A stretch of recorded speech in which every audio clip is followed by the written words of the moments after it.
सोचो, बिना किसी वार्निंग की, बिना किसी धमाके के। और बिना कोई सिग्नल मिले सब कुछ बस खत्म हो जाए। मतलब न पृथ्वी बचेगी, न कोई तारा, यहाँ तक कि एटम्स भी नहीं। क्या ऐसा होना सच में मुमकिन है कि ये पूरा का पूरा ब्रह्मांड बस एक पल में गायब हो जाए? आज हम इसी टेरिफाइंग पॉसिबिलिटी के पीछे की साइंस को समझने की कोशिश करेंगे। ये है वैक्यूम डीके की थ्योरी।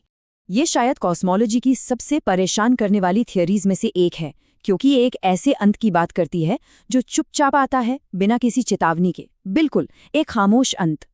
अच्छा, इस थ्योरी को समझने के लिए ना हमें सबसे पहले वैक्यूम के बारे में अपनी सोच को थोड़ा बदलना होगा। ये वो खाली जगह नहीं है जिसके बारे में हम आमतौर पर सोचते हैं। देखिए, फिजिक्स में वैक्यूम का मतलब खालीपन नहीं होता। ये असल में क्वांटम फील्ड्स का एक अदृश्य समुंदर है जो पूरे यूनिवर्स में फैला हुआ है। हमारे अस्तित्व की नींव है ये। तो समझिए, पूरा का पूरा यूनिवर्स इन्हीं फील्ड्स पर टिका है, और इनमें से जो सबसे जरूरी है वो है हिग्स फील्ड। इसी फील्ड का पार्टिकल है हिग्स बोसॉन, जिसे 2012 में सर्न में खोजा गया था। और मजे की बात यह है कि यही फील्ड तय करता है कि दूसरे पार्टिकल्स का वजन यानी कि मास कितना होगा। ठीक है, अब इस कॉन्सेप्ट को और आसानी से समझने के लिए एक उदाहरण लेते हैं। जरा सोचिए कि एक गेंद एक छोटी सी पहाड़ी की चोटी पर रखी हुई है। देखने में तो ये गेंद एकदम स्टेबल, एकदम स्थिर लग रही है ना? लेकिन असल में वो एक अस्थायी, मतलब एक टेम्पररी स्टेबल जगह पर है। अगर उसे हल्का सा भी धक्का लग जाए तो वो लुढ़क कर नीचे एक ज्यादा गहरी और ज्यादा स्थिर घाटी में जा गिरेगी। इसी कॉन्सेप्ट को फिजिक्स की भाषा में फॉल्स वैक्यूम कहते हैं। एक ऐसी अवस्था जो स्थिर तो लगती है, पर असल में वो सबसे निचली, सबसे स्टेबल एनर्जी स्टेट नहीं होती। इसे मेटास्टेबल भी कहा जाता है। और यहीं से ये थ्योरी डरावनी होने लगती है। जरा सोचिए, क्या हो अगर हमारा पूरा यूनिवर्स, हमारी पूरी हकीकत इसी तरह एक फॉल्स वैक्यूम में हो, बस एक अस्थायी स्थिर अवस्था में जी रहे हो हम। तो अगर हमारा यूनिवर्स सच में एक फॉल्स वैक्यूम में है, तो इसके अंत की प्रक्रिया कैसी होगी? चलिए आगे बढ़ते हैं और देखते हैं कि ये विनाश का बुलबुला आखिर काम कैसे करता है।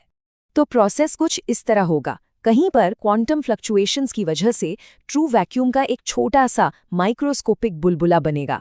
ये बुलबुला बनते ही तुरंत प्रकाश की गति से फैलना शुरू कर देगा, और ये बुलबुला जिस भी चीज को छुएगा वहां फिजिक्स के नियम ही बदल जाएंगे, एटॉमिक फोर्सेस बदल जाएंगी, इलेक्ट्रॉन्स अस्थिर हो जाएंगे और हर तरह का मैटर बस ढह जाएगा। इसका मतलब है कोई वार्निंग नहीं मिलेगी, बचने का कोई रास्ता नहीं होगा। ये एक मुकम्मल, एक आखिरी अंत होगा। और सबसे ज़रूरी बात यह है, क्योंकि ये बुलबुला लाइट की स्पीड से फैल रहा है, इसकी जानकारी हम तक पहुंचने से पहले ही ये खुद हम तक पहुंच जाएगा। हम इसे कभी आता हुआ देख ही नहीं पाएंगे। जिस पल हमें पता चलेगा, उस पल हम मौजूद ही नहीं होंगे। तो सवाल ये उठता है कि ये थ्योरी आई कहाँ से? क्या हम सब सच में एक कॉस्मिक टिकिंग बॉम्ब पर बैठे हैं? चलिए इसके सबूत और इसके संभावित ट्रिगर्स को देखते हैं। असल में ये थ्योरी पार्टिकल फिजिक्स की ठोस कैलकुलेशंस पर आधारित है। जब वैज्ञानिकों ने हिग्स बोसॉन के मास को मापा तो पाया कि इसकी वैल्यू एक बहुत ही नाजुक बैलेंस पर है, एक ऐसी वैल्यू जो यूनिवर्स को स्थिर और अस्थायी इन दोनों अवस्थाओं के ठीक बीच में रखती है।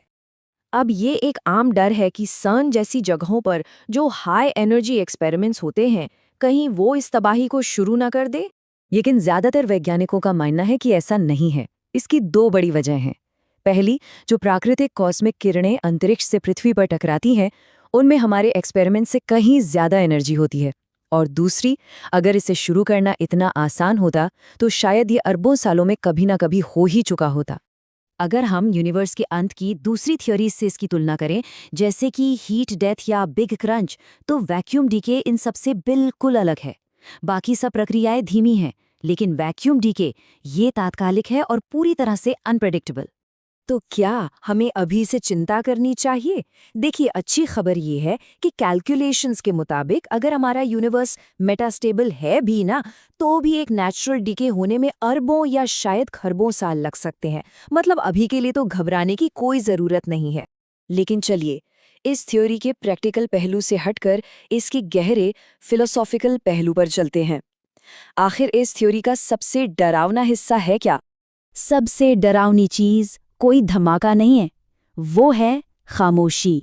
अस्तित्व का इस तरह से पूरी तरह मिट जाना कि पीछे कुछ भी ना बचे, ना कोई बात का मंजर, ना कोई याद और ना ही कोई निशान, जैसे हम कभी थे ही नहीं।